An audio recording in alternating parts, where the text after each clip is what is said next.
Welcome to Sweet Life Beat Life. We hope this video helps. In this video, I will explain how to play the Solitaire wooden board game.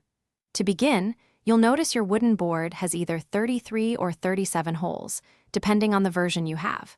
Place a peg in every hole except for the very center one. This empty space is crucial for your first move. Your ultimate goal is to strategically remove pegs until only a single peg remains, ideally in the center. Now, let's talk about making a move. It's quite simple. You select a peg and jump it over an adjacent peg into an empty hole. The peg you jumped over is then removed from the board. Remember, jumps can only be made horizontally or vertically, never diagonally. This rule is fundamental to the game's strategy.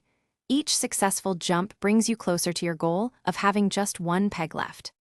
To master the game, strategy is key.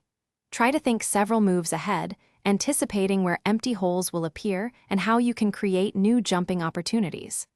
A common tip is to work from the outside in, clearing pegs from the edges of the board first.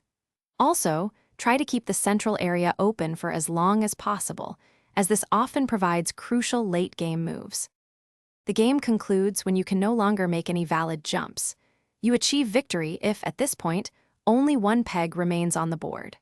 While any single peg remaining constitutes a win, the most satisfying and challenging outcome is to have that final peg resting in the very center hole. Keep practicing, and you'll soon develop your own winning techniques for this classic puzzle. Thanks for watching. Consider subscribing if we helped you.